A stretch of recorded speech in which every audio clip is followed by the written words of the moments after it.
Get ready for an all-new Rob on the Road. Planes, trains, and automobiles. We'll take flight back in time. Just look at that, the Aerospace Museum of California. Massive planes everywhere. Plus, walk through the doors of the past at the California State Railroad Museum and see how tracks laid a new foundation for the West. And later in the show, we'll take you out to the California Automobile Museum. Rob on the Road, Planes, Trains, and Automobiles starts now. It's Rob on the Road, discovering the stories that capture the unique spirit of Northern California. Here's KVIE's Rob Stewart. Northern California is home to rich and deep history that really celebrates transportation. So let's hit the road, have a little fun, and learn a lot about this area's moving museums. We begin by taking flight.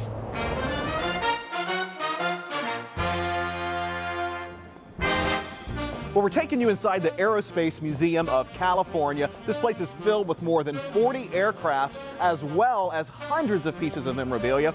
Here's the curator, Barry Bauer. Good to see you, Barry. Nice to meet you. You're checking out an amazing piece of aircraft here. Tell me about this. Well, this is the oldest aircraft that we have in the museum. It's a 1932 Curtiss-Wright B-14B. Only two of them were built. One of them crashed in 1934, so you are looking at the one and only.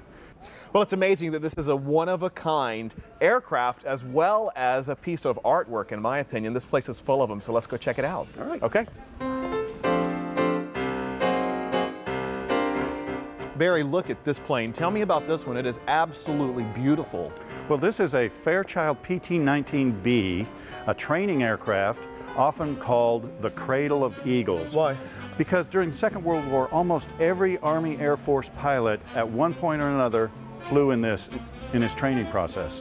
So hundreds of thousands of pilots learned to fly in this type of aircraft. That's amazing. And when would this plane have been used? From what years? This aircraft was used for training in the military from about 1940 through the end of the Second World War. Just as the war ended, jets were coming into service and they needed jet trainers instead of the old-fashioned propeller types. I bet you have some volunteers here that actually flew. We have a number of guys that look at this fondly and remember their days as they were a cadet learning to fly. Well, there's so much to see. I'm excited, so let's go. All right. And this really is how this place comes alive. This is volunteer Lee Wilner here, refinishing what? What is this, Barry? This is a Cessna UC-78 training aircraft from the Second World War era. Every piece of this will be eventually refurbished, restored to look like new. The skilled craftsmen working here will be on this for years. Well, the craftsmanship is just unbelievable looking at this. It's really shocking. It is amazing to look at this and see those tiny little pieces of wood just glued and tacked together with tiny brads. When it's all formed together and covered with fabric and the skin is on there, binds it all together, and it does become a thing that can lift people into the air and fly around in the sky. It's amazing when you see how this thing was built.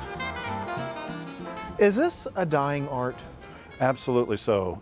The new generation is not using wood and fabric anymore. They're composite plastics, new metals, foam, stuff like that is now what aircraft are made of. So skilled craftsmen like Lee are a dying breed, and we value them immensely. This is so cool. Look at this cockpit. What year is this from? This is from the early 1940s, maybe 1942, 43 at the latest. And being brought back to life. Piece by skilled craftsmen that have a real intense desire to see their history preserved and restored. Absolutely. Well, back it up, watch that wing tip. You got plenty on this. Barry, this is a U.S. Navy plane from when? This is from the 60s and 70s. This is actually an A-4 attack plane. This is the exact type of aircraft that Senator John McCain was shot down over North Vietnam. Really? Yes, he was flying one of these at the time. But this one is painted, obviously, in a special color scheme, the markings of the U.S. Navy's flight demonstration team, the Blue Angels. Blue Angels, They yes. flew this aircraft, this type of aircraft, for a very short period during the 70s. And we acquired an example from the Navy, flying their colors, so to speak, as a special exhibit here at the museum. My grandmother was in the Navy. See, we have a connection with almost everybody in the area. I bet you do. I bet you do.